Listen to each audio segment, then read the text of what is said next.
You can buy an ocean cargo ship for just $1. President Obama ticks off the Brits, and the government of Turkey seizes Christian churches. This is SkyWatch TV for Monday, April 25th, 2016. I'm Derek Gilbert. First up, President Obama wants German help for a future war with Russia.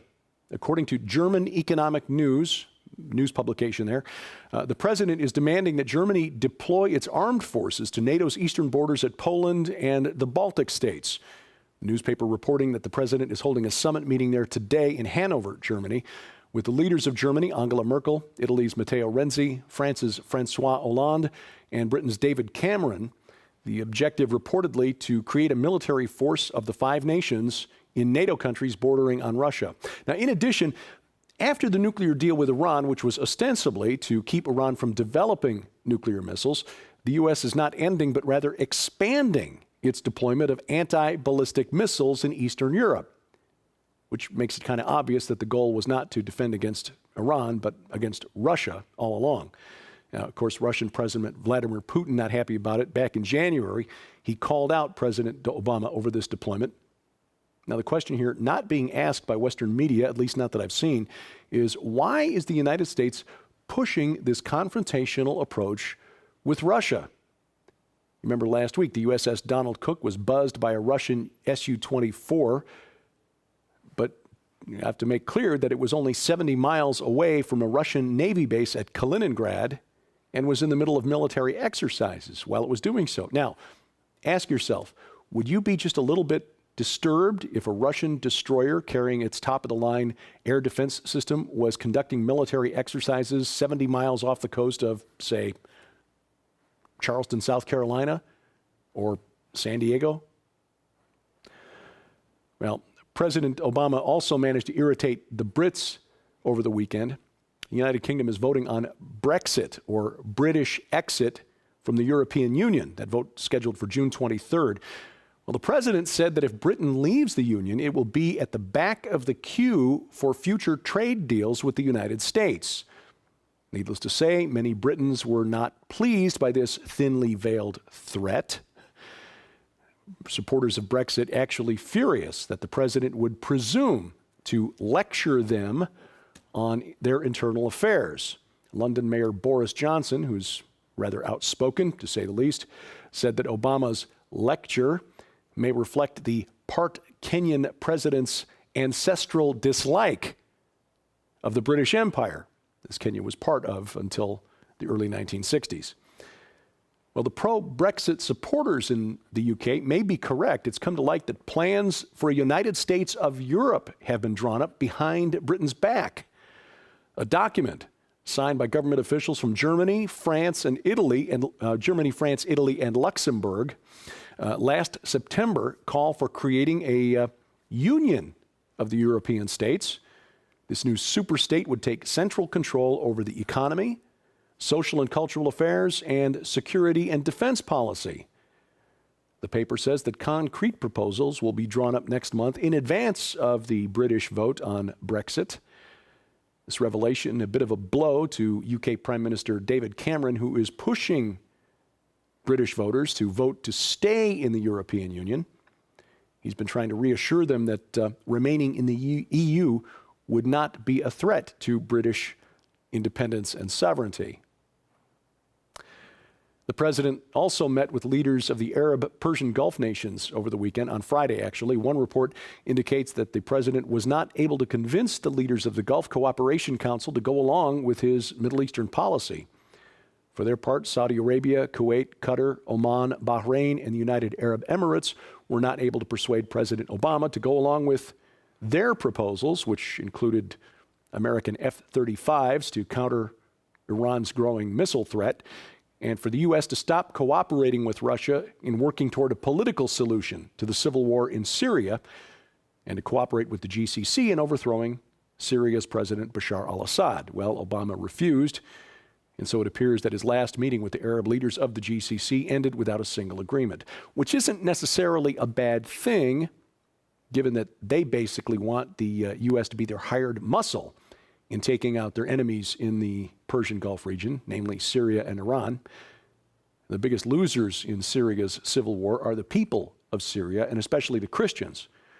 of which there were 2 million in Syria before the war started in 2011, now reportedly fewer than 500,000. Speaking of Iran's missile program, American intelligence sources said Sunday that they're not sure that Iran's new ICBM was really for putting a satellite in orbit, as Tehran claimed. It may have been to test the third stage of a new ICBM that's considered to be part of a key part of Iran's long-range missile development program. Things are getting grim for the cash-strapped Islamic State. The collapse in oil prices and attacks by Russia and the U.S. have reduced revenue for ISIS from about $80 million a month to about $56 million. So they're trying to fill a budget hole. I told you last week, one way they're trying to do it, reportedly killing their own injured soldiers so they can harvest their organs and sell them off on the black market. Well, needless to say, doing things like that affects the troops' morale. And according to an Arabic news source, Al Samaria News, ISIS is now having to deal with defections. Al Samaria reports that 45 defectors who were caught trying to flee the battlefield from the scene of a fight in Iraq were executed recently in Mosul by locking them in the morgue's freezer for 24 hours and letting them die a slow, agonizing death by freezing. And as the war turns against ISIS, ISIS shows, well, it's willing to turn on its own to keep them in line. In Turkey, our so-called ally there has seized all 6 Christian churches in the southeastern city of Diyarbakir. Population of that city, about 930,000. It's the largest city in southeast Turkey, considered the unofficial capital of Turkish Kurdistan. The churches, Catholic, Protestant, and Orthodox, one more than 1,700 years old, are now official state property, officially claimed by the government for restoration and historical preservation. But none of the mosques in Diyarbakir were commandeered. But of course, they're already owned by the Turkish government. Diyarbakir is called, as I said, the unofficial capital of Turkish Kurdistan, and it's been the scene of some pretty brutal fighting between the Turkish government and Kurdish militants. Thousands have fled that city to get away from the violence.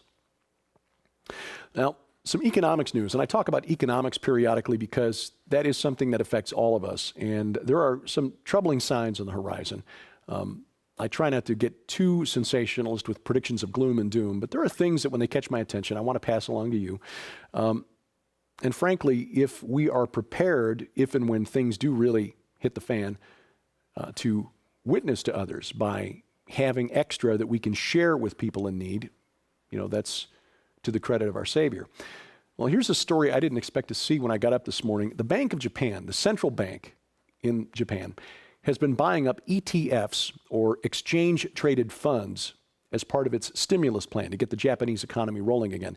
Now, ETFs are like mutual funds. They track indices of individual stocks, except that they're bundled together by brokerage firms and traded on the index, the Nikkei 225 index. This is the Bank of Japan's way to try to inject liquidity, cash, into the market to keep the economy moving, to encourage people to borrow, spend, invest, and so forth.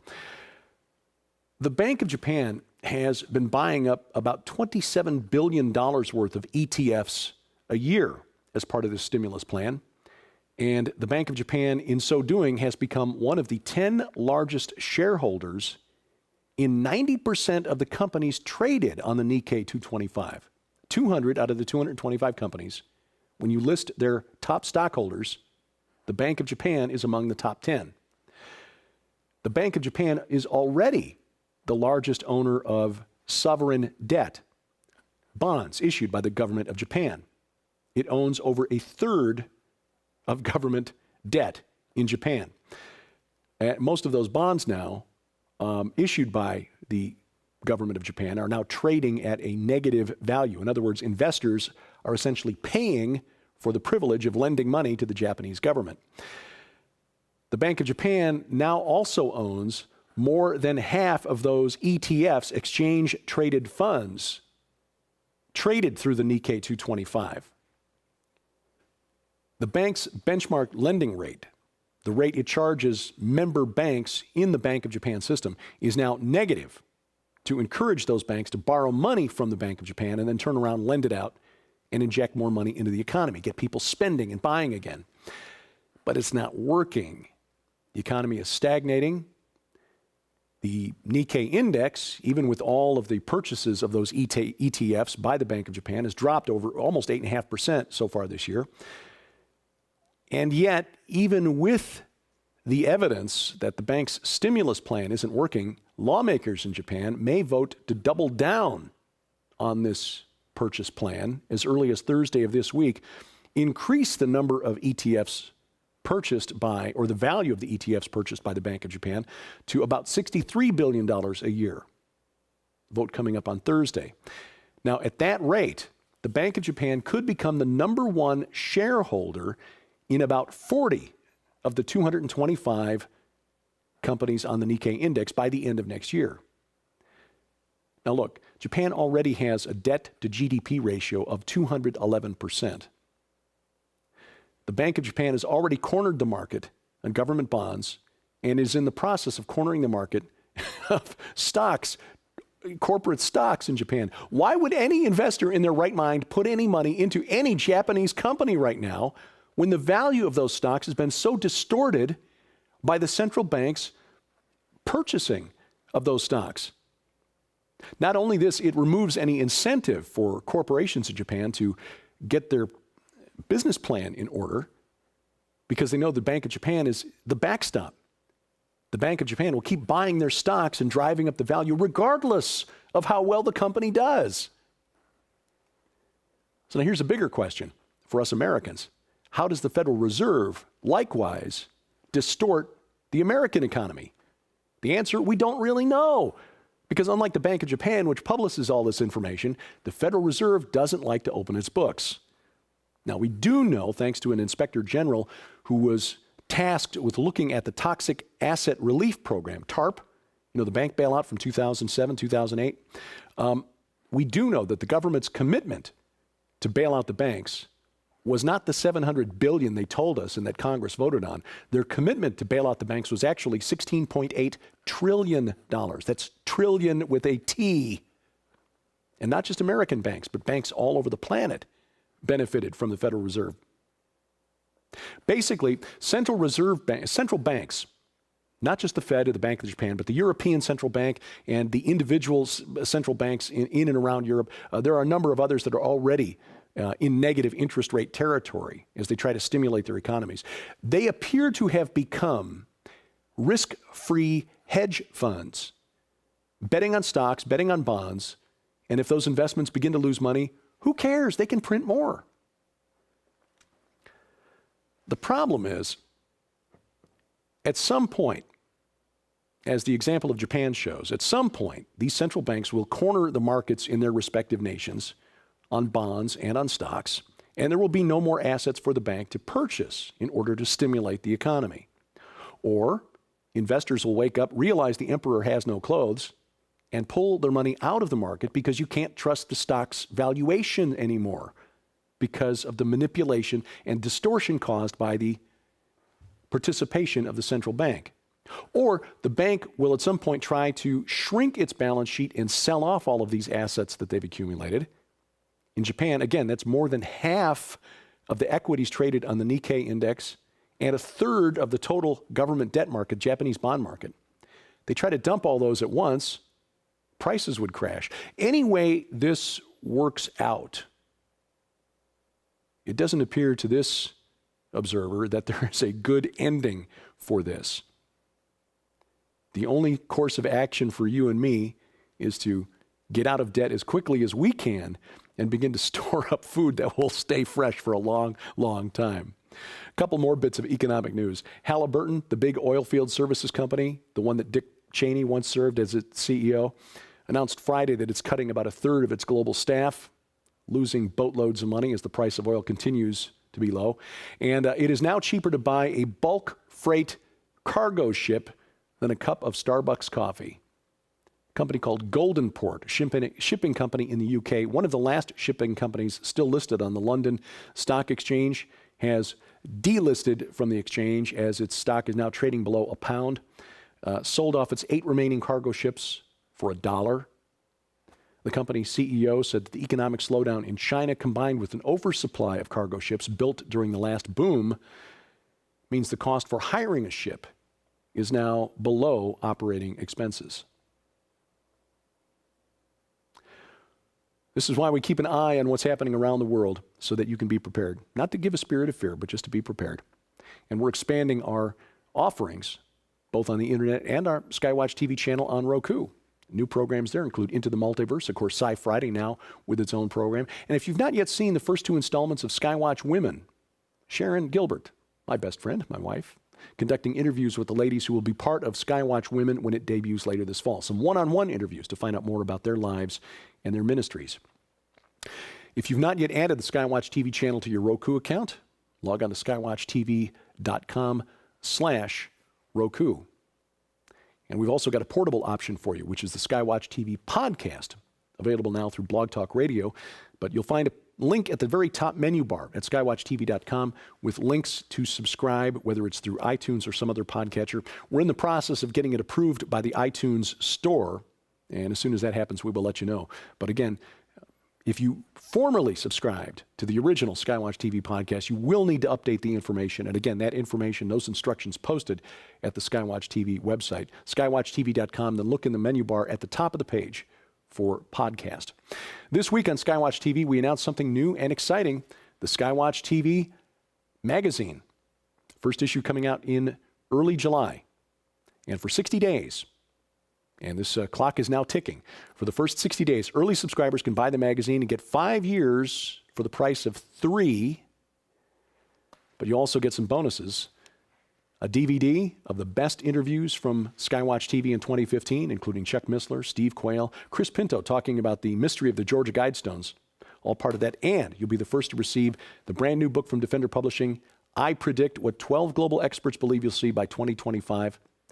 That's what we talk about on this week's SkyWatch TV. Tom Horn tells you more about the magazine, what you'll expect from it, and what's in this book. I predict best-selling authors like Joel Richardson, Carl Gallups, Mark Biltz, Tom Horn. Again, that's available now at the SkyWatch TV channel on Roku. You'll also see it this evening on the Victory Television Network down in Arkansas and around Memphis. Multiple places around the country tomorrow. Wednesday, you'll find SkyWatch TV on the Cornerstone Network. And then finally on Saturday, you'll see it on the Victory Television Network and on the Christian Television Network coast to coast. For a complete listing of dates, times, and stations to see SkyWatch TV in your area, log on to skywatchtv.com and that ever-popular top menu bar where it says channel listing, give that a click and you'll get all the information there. The Rocky Mountain International Prophecy Conference can come to your home. Now, we're not going to bring all 32 speakers directly to your home, but we will bring them via the internet, live streaming video in high def. All 32 speakers featured. There are 3 packages available. For information and to find out more and to sign up, log on to the website of our friends at Prophecy Watchers. That's prophecywatchers.com. And keeping this all going depends on your support, and we truly appreciate it. During the month of April, your gift of $20 or more, we will send you, as a thank you, this Amazing Grace glass block paperweight and the audiobook edition of Tom and Nita Horn's exciting supernatural thriller, The Ahriman Gate. Again, that's our thank you for your gift of $20 or more. To donate, log on to skywatchtv.com/donate. And of course, you can help us with just your index finger or whatever finger you use to click the mouse. Click like, click share, click subscribe at these places on the internet. And to find out what I'm doing on the interwebs, here's my Facebook page, Twitter feed, and my website, and my email address for your comments, questions, and suggestions, dgilbert@skywatchtv.com. And thank you for watching. As we keep watch, I'm Derek Gilbert, and this is SkyWatch TV. Save nearly half off the cover price when you subscribe now to the brand new SkyWatch TV magazine. For a limited time from April 24th through June 24th, 60 days only, a 5-year subscription to SkyWatch TV magazine is just $99. That's more than $75 off the cover price, which is like getting 2 years for free. Exclusive content, articles on prophecy, discovery, and the supernatural from Tom Horn, Chris Putnam, Josh Peck, science updates from Sharon K. Gilbert, geopolitics from yours truly, and guest writers like Pulitzer Prize-nominated journalist Troy Anderson, renowned Bible scholar Dr. Michael Heiser, Pentagon advisor Lieutenant Colonel Bob McGinnis, and more. But there is more. As an early subscriber, you'll be the first to get this new book from Defender Publishing. I predict what 12 global experts believe you'll see by 2025. This is a $20 value and includes best-selling authors like Joel Richardson, Mark Biltz, Carl Gallups, Tom Horn, Paul McGuire, and more. Find out what they think about the coming war between ISIS and the Vatican, the future of the Temple Mount and the Ark of the Covenant, a worldwide manifestation of angels, and the coming age of human hybrids. And we'll also add this DVD, The Best of SkyWatch TV 2015, a $25 value, including our most compelling interviews from last year, including Chuck Missler, Steve Quayle, the discussion of the Georgia Guidestones with Chris Pinto, and more. All of this together worth more than $200, yours now for just $99, but only through June 24th. Subscribe now, SkyWatch TV Magazine. Just call the number on your screen or log on to skywatchtvstore.com.